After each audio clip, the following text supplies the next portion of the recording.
very well. That's good. Now, you know you don't sit there. Old habits, old habits. Old habits, yeah. The host. Listen, I was watching the interview just now. Yes. And I heard you say homoerotic. Yes, homoerotic. And then I had to get the microphone put on. Yes. And when I came back, you were touching his face. I now feel like a piece of beef between two pieces of white bread. Or is this case something going to happen? You know, I don't know the way this is all going, actually.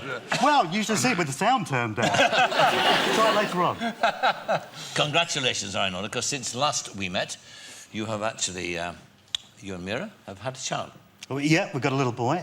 He's now 18 months. Wonderful. Congratulations. Thank you very much. Love. Thank you. I will do. Wonderful, Meera. And now, have you taken naturally to parenthood? Yeah, I think so. I mean, it is the most extraordinary thing. I mean, both of you are dads, and it is the most humbling experience. And I feel very privileged to be a dad. People did tell, you know, they talk about the kind of sleeplessness and the sleep deprivation, and until you've experienced it. I mean, the first 6 months particularly, there were times when I woke up thinking I was in the middle of The Deer Hunter. And I was waiting for someone to slap my face and go, "Mau! Mau!" and hand me a gun, and I would have just... Interesting. No, I mean, you've been to India recently to do a documentary, going back to the place where your father was born. Your father, in the years of Partition, came to, or after Partition, came to England. You must look at your son now and visualise what the kind of world he will grow up into, and then through your own experience, and then back to your father's, think, you know, what changes would have been made. I mean, that generation of your father's was an extraordinary generation, wasn't it? I mean, they literally took a leap into the void, didn't they, coming from India? Yeah, I mean, I think it's... One of the things that really struck me, actually, and it was one of the 4 programmes I did going around India, looking at India at 60 years, yes. 60 years since independence, and one of them was about partition, and the fact that I kind of retraced my father's steps, a little bit like... Who do you think you are? Yes. You know, who the bloody old do you think you are, in my case? and retrace back to his ancestral village. Yes. Nobody in our family had been back to what is now Pakistan since, you know, the 60 years since they came over. And I suddenly realised I'd become a witness to my father's childhood in the most unexpected way. I suddenly saw some of the streets that he used to play in, and then those same streets that ran with blood after a while and that they had to escape from.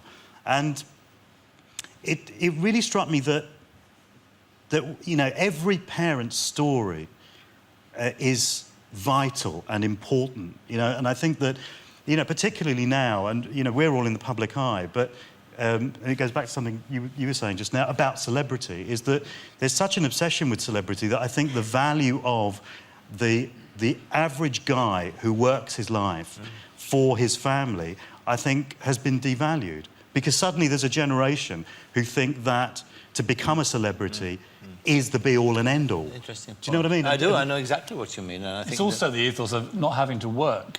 You know, none of these wannabes actually believe you have to have a trade or a training or anything. Yes, that's right. They want to be propelled onto television and become instantly successful, highly paid and famous. That is dangerous for society.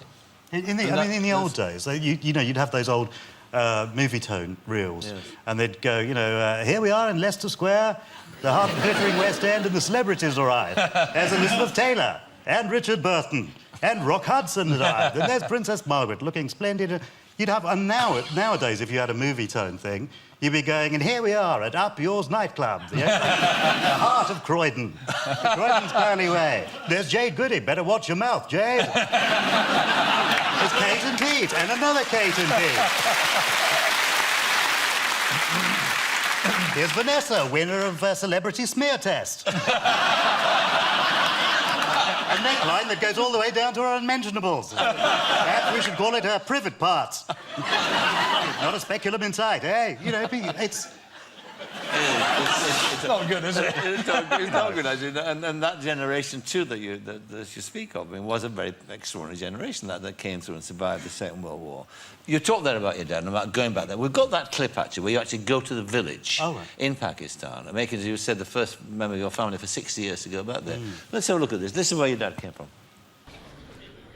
I can't tell. I can't tell. This looks old enough. This building looks old enough. It's certainly got the thing coming in where there are compounds and stuff like that, but, you know, so much seems to have changed. Well, I'm certainly the first member of my family in 60 years to have come back, maybe slightly longer, to this village.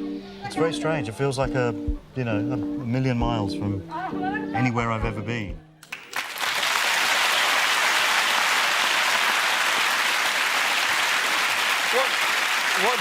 What testimony did you get from members of the family who were maybe still there, and from your own father about what happened in Partition? Well, I think, my dad went from the bit in Pakistan. He came to Delhi as a refugee, and this was something I'd never known at all. Was that the refugees were given a plot of land, and they kind of said, this is where you're going to have to put up your hovels. And it was a cemetery. So they had to clear the cemetery by hand. They didn't have tools and things. So my dad was, a teenager. He was 15, 16 years old at the time. And so by hand, they had to clear the coffins and the bodies and everything, then get bits of wood, and then build their own hovels. And the fact that my dad and his, members of his generation then made the leap to come here, I think is absolutely extraordinary. I mean, that's a kind of journey worthy of Lord of the Rings, yes. In its own way. Yes. And they came to a country which was cold, at times inhospitable, yes. no mangoes, and you couldn't even get... the only curry was a Vesta. So, you used to add hot water to, and it always had sultanas in it. It was kind of... good old days. And my dad used to make spam curry. Why did that die out? I don't know. After it killed a couple of people, probably. But I just think that sometimes now, there's a generation that doesn't know those stories. Yes. And sometimes the guy at the newsagent, whose accent that you laugh at and I make money out of, and the guy takes your tickets at the station. They may well have gone on this extraordinary journey, and we don't take that into account with people generally, And I think part of that immediacy within culture now, whether it be, success now or money now, is impress me now, So the old guy that you talk to in any kind of situation, you're not prepared to kind of even think for a second what his journey may be. Yes. Because it may be absolutely bloody extraordinary. Yes. But and that, of course, was very aspirational to a generation for their children. I mean, they worked very hard at any kind of job they could get, so their kids didn't have to do that. So what did your dad say when you said, I'm going to be an actor? Well, he said it's pronounced doctor.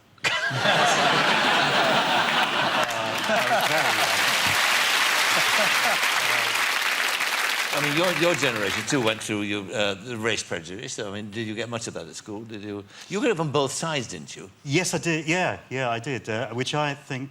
Well, now I'm very grateful for that experience. But in what sense did you explain why you got it from both sides? Well, it was the end of the 70s, beginning of the 80s, and there were kind of a lot of race riots at that time. There was a lot of racial tension, and in fact, the National Front at that time used to picket outside our school, and they tried to recruit outside our school. And the only person that they ever recruited was a Sikh guy, because we told him that they wanted to repatriate him. And he said, what? And we said, they want to send you home and they'll pay for you to go home.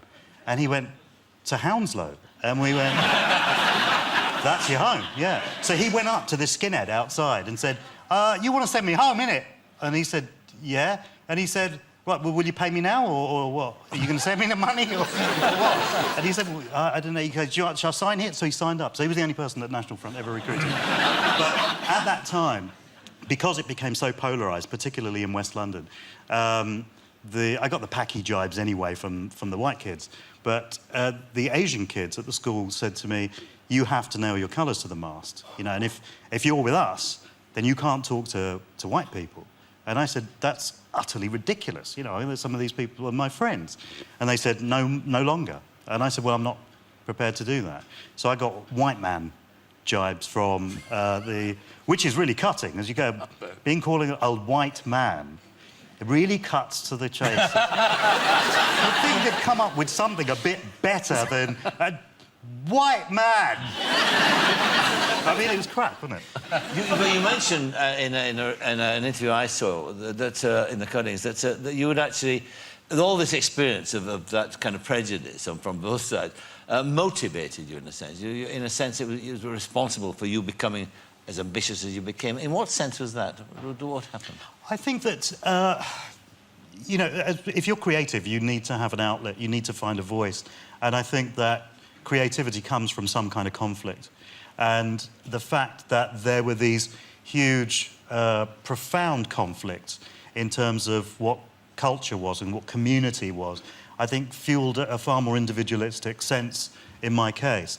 You know, as a kid, when I was growing up, community meant your street. It meant, you know, the couple of streets around where you lived. Yes. But all of that, in terms of, you know, personally, what was happening to me, I think absolutely fueled a sense of creativity. I think where I was particularly lucky was my outlet for that creativity was mainly within humour. Yes, yes.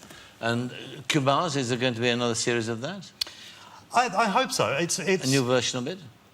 Yeah, I mean, I think the format I was kind of done with, and I wanted to play with the format a little bit. It's a brilliant idea. Well, thank you very much. And you were very good on it, actually. I was one of the first on it. You are the silver-haired mongoose. I'm the silver-haired forever and a day, and I was incredibly attracted to Graham. Funny enough, so am I. I know you don't. You did the right thing. I don't know why it took you so long to get married to Meera. I mean, everyone was saying... I needed to know what she looked like when she was 80. I've got no surprises. At 80, I'm going to wake up one morning, look at her and go, oh, there you are. And go, gee, what the hell is that? Well, all the best. Give my love to Meera. She's on the show next week. What? Meera, your wife, is on the show next week. Well, Didn't she can just contradict me now, can't she? She can, absolutely. She can tell the real truth. Fair enough. Sanjeev Bhaskar, thank you very much indeed. Thank you.